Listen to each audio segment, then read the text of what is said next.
If the world hates you, keep in mind that it hated me first. John 15:18. Well, my civil rights icon would be Rosa Parks. I would ask her, was she afraid of the consequences for not giving up her seat to a white person back in that time when there was violence? I don't know what I would have done in a situation like that, but she opened doors for many of us. Now we no longer have to sit on the back of the bus, but we choose to. We don't have to sit on the back of a train or a plane, but we choose to.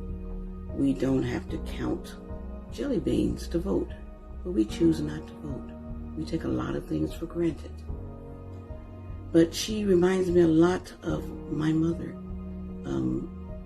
I was told a story by my aunt telling me that my mother had, back in the day, it had to have been like 1959, somewhere around there, and she was at a train station. They both were at a train station, and my mother sat down because her feet was hurting, and the conductor came by, saw her sitting there, and told her that she had to move because she was sitting in the wrong section for black people.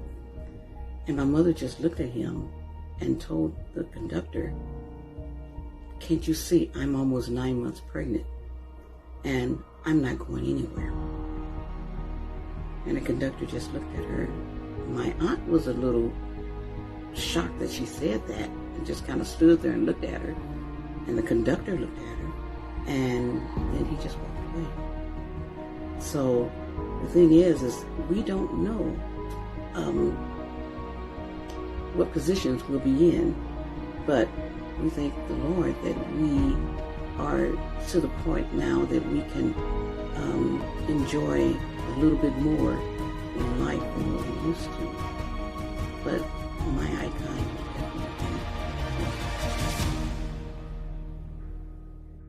I think when we talk about people during the civil rights era that we would want to meet, I think it's very difficult to say just one person, because there were so many people that did just outstanding things during that movement.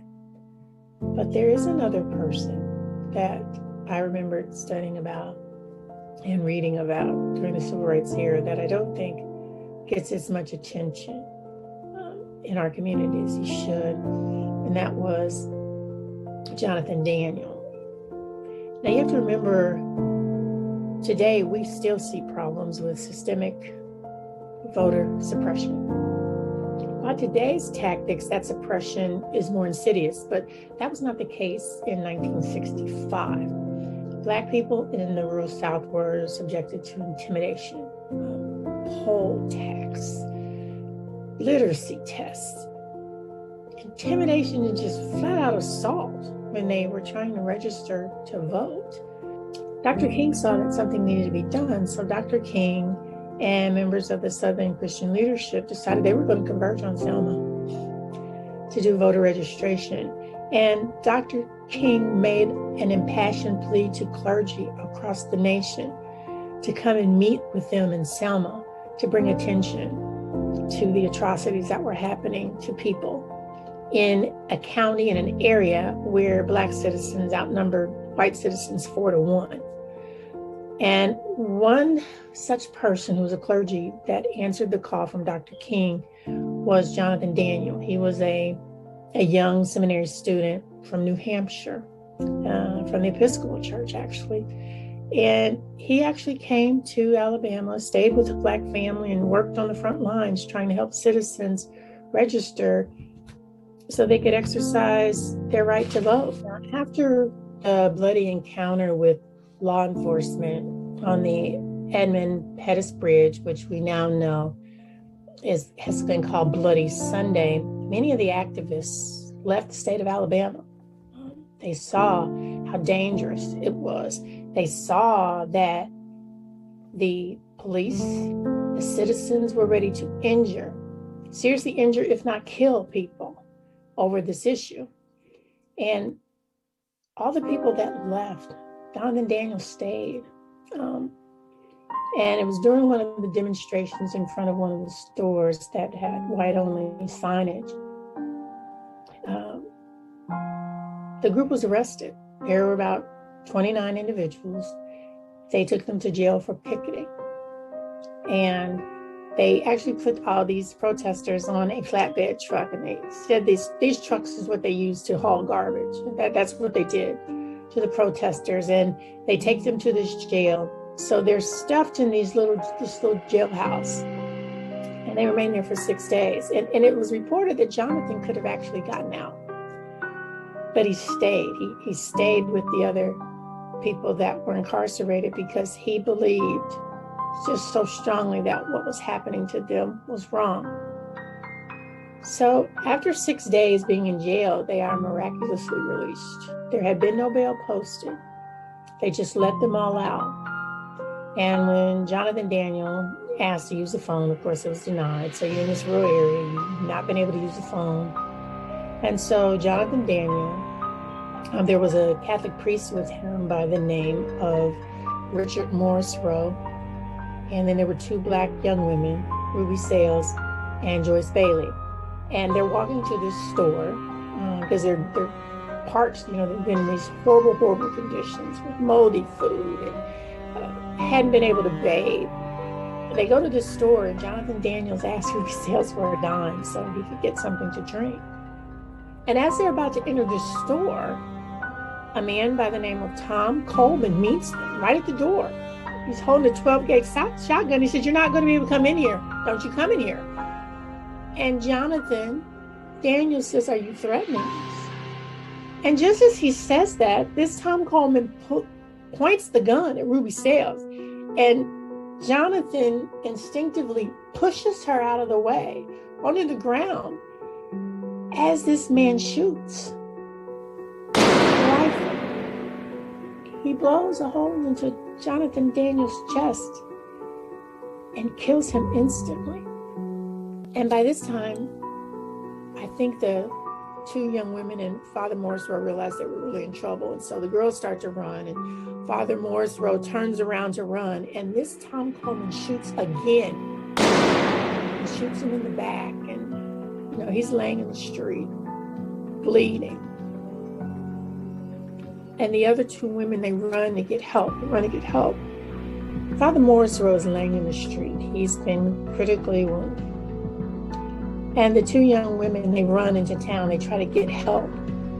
And in the meanwhile, Tom Coleman, who's still, holding his 12-gauge shotgun, he actually calls the state trooper commander and says, and this is quoted in the FBI records, "I just shot 2 preachers. You better get down here." And when the coroner came to get the bodies, Jonathan Daniels' dead body is laid on the stretcher, and the wounded, injured Father Morris Rowe's body is laid on top of his on the same stretcher. Well, by the time the fellow demonstrators get back to the crime scene, there is no crime scene. Everything's been cleaned. There's no blood. There's nothing. All the physical evidence of the crime had been removed. And the funeral home in Alabama was not cooperating with the family, with Jonathan Daniels' family, to get his body back to New Hampshire. His mother just said, "I just want my son's body back." She didn't even know he had been in jail. She just wanted her son's body back. And President Lyndon B. Johnson had to get involved to get Jonathan Daniels' body back to his mother, because the hatred was so ingrained, and these white clergy coming down, they were considered agitators, so they were treated just as disrespectfully as they would treat a Black citizen.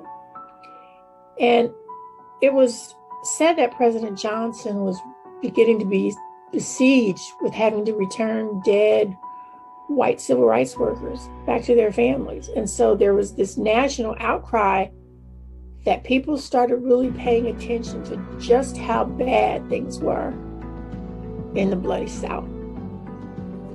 Now, when we talk about what happened to the shooter, Tom Coleman was indicted for manslaughter. And the attorney general at the time, his name was Richard Flowers, he was outraged. He said, manslaughter, this man should be indicted for murder. He's killed someone in cold blood. Well, Tom Coleman gave another story saying that he was defending the store owner and defending himself. And when the attorney general heard this, he said, it's preposterous. He was so angry. He said, I'm going to try the case myself. So he asked the judge, can we get a delay in the trial? One of my key witnesses is still recuperating from these serious injuries. And the judge denies the request to delay the trial. Now, the jury is seated. It's an all-white jury. It's reported that these are people that Tom Coleman knew. And at one point, the prosecutor became so enraged. He gets into this argument with the judge, and the judge takes him off the case. So in the middle of Tom Coleman's trial, the prosecuting attorneys are now replaced. And after the prosecuting attorney saw this wasn't going well, so we got to get Morris Rowe to testify. They called him. Now you can imagine the fear he had in being asked to come back into the South where there's the lawless South, the South where he had just been attempted murder.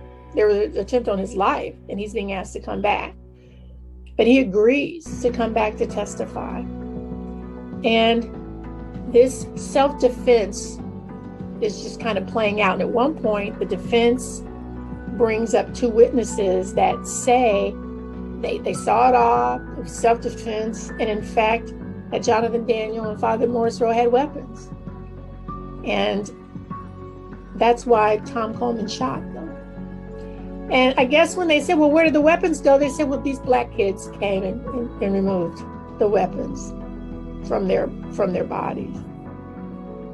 So by the time Father Morris Rowe gets on, to testify, the prosecutor says, can you take off your habit? Because again, he's wearing his habit. He's a priest. And they ask him to remove his habit and turn around to the jury. And the jury sees this huge hole in his back. They see this wound. And he said, this man was injured.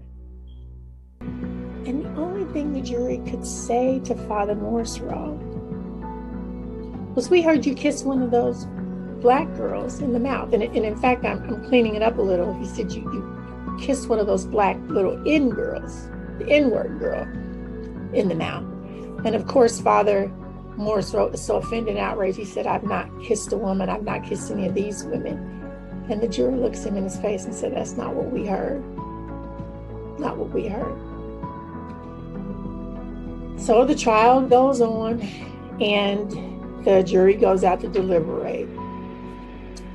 And the jury deliberates for 63 minutes. And Tom Coleman is acquitted of all charges. And it was noted that when he was exiting the courtroom, he was shaking the hands of the jury.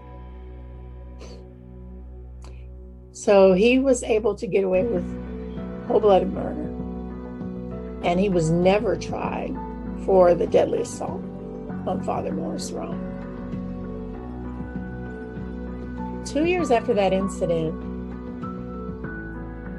Tom Coleman was interviewed, and they asked him, did you have any remorse? Do you have any remorse about what happened? And he said, no, I'd do it again. And so I guess the question that I have for Jonathan Daniel is that in spite of all that danger, you were going into the bloody South where there had been murders of civil rights workers. When you could have left because of all the danger, why did you stay? And I guess my question to him would be, would you do it again?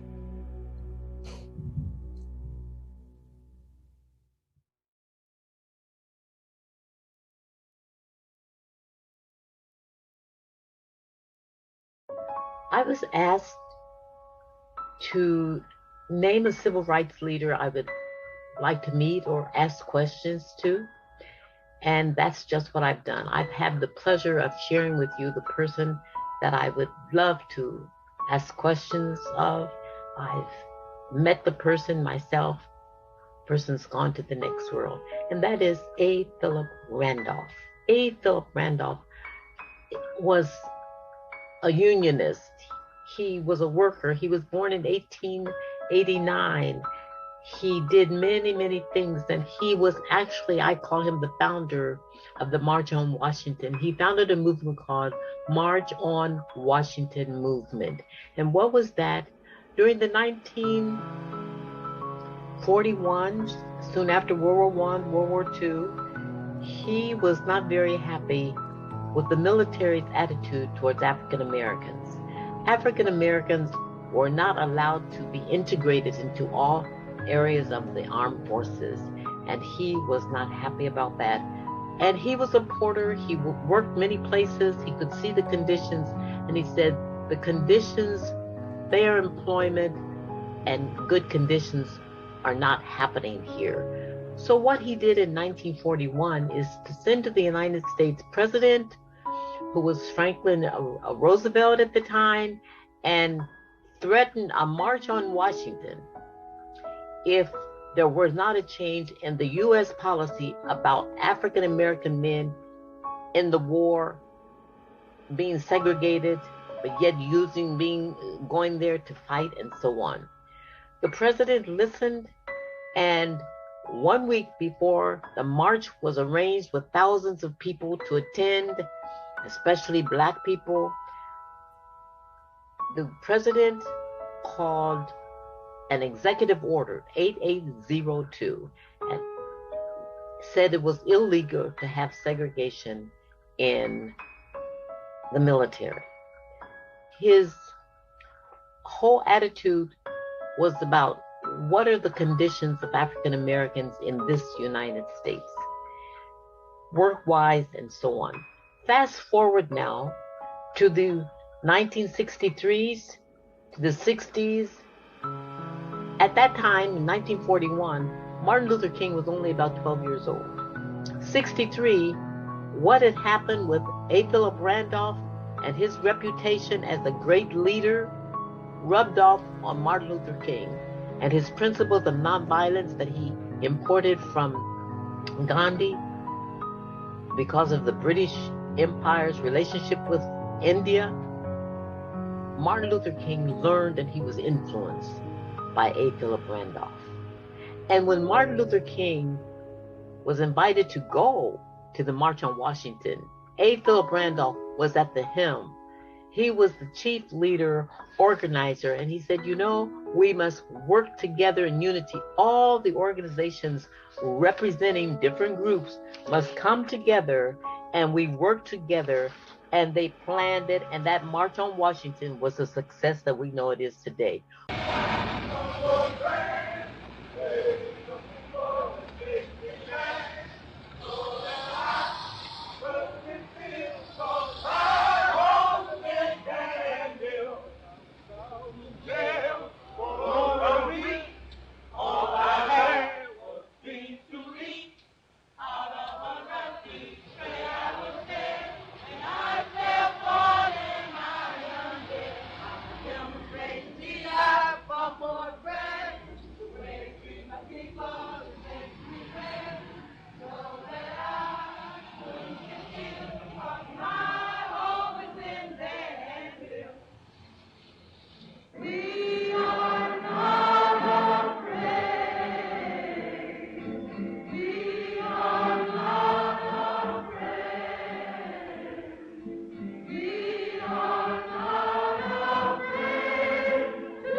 The leaders of that group: A. Philip Randolph, Roy Wilkins of the NAACP, Whitney Young of the National Urban League, John Lewis, that we know, of the Student Nonviolent Coordinating Committee, Martin Luther King himself, and James Farmer of CORE. And all of these people I got to meet. And why am I so bent on A. Philip Randolph? If we look at all of the advertisements for the March on Washington, it was for freedom, yes. It was for a dream, yes. But it was for jobs too. Jobs now. He was about jobs and employment. And during that time, the NAACP asked me, I was a young leader. Martin Luther King, I knew, he was my mentor. One of my mentors and my leader. I was one of his aides. They asked me to go to the banks in Ohio, in Columbus, Ohio, and apply for an employment because there were no blacks other than elevators and janitors. I did that for 3 months, from June to August 1961. August 1961, I was chosen and another young lady as the first blacks to ever work in a bank in Columbus, Ohio, outside of working the elevator or as a janitor.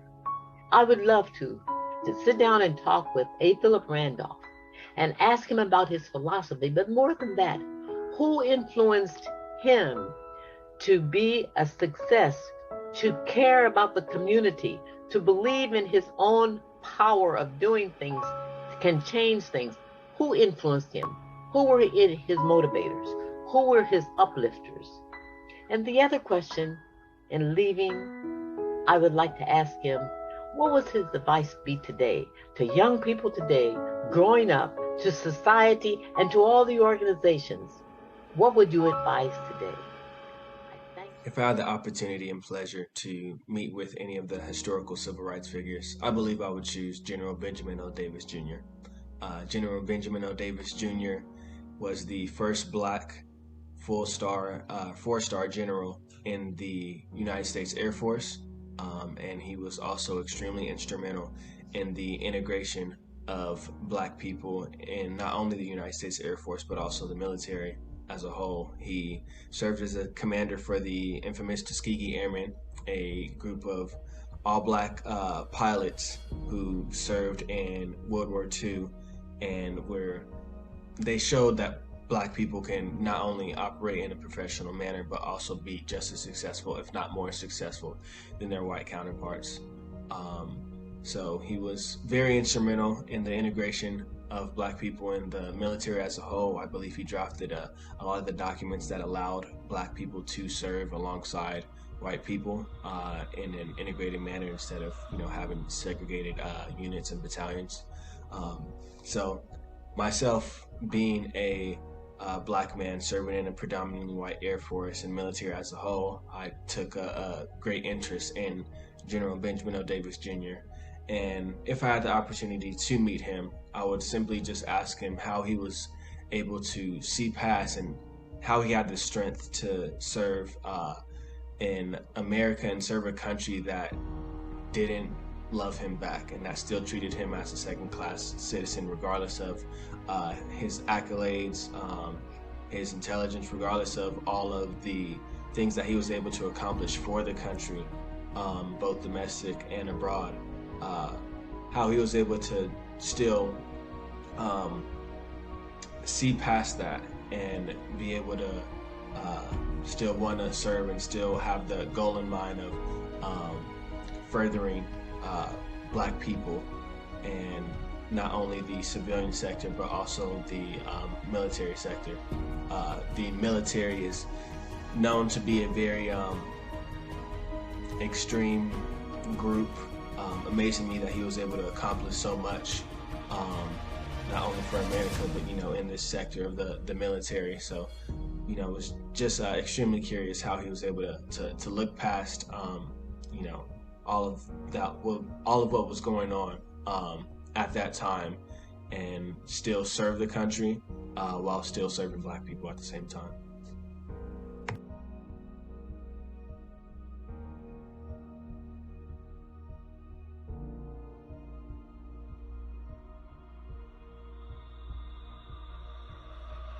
Tab Talks wants to thank advertiser YesI'mADiva.com. Their mission is to uplift, empower, and celebrate women of faith. In addition to their Sassy Bling custom tees, they have books, stationery, accessories, and more. You can follow YesI'mADiva.com on Facebook, Instagram, Twitter, and TikTok.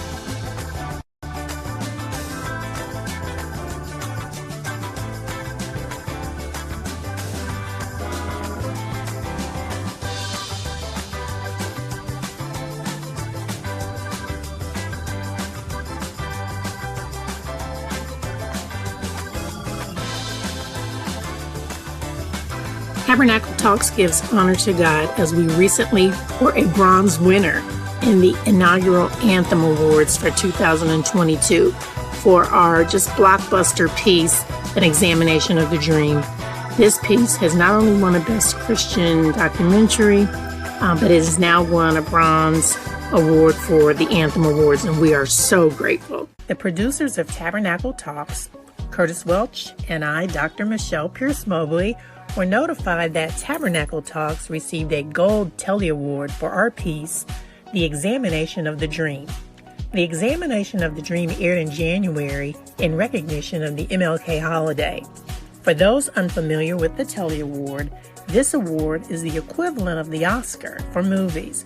This award goes to organizations, marketing, and PR firms for commercial work across all screens.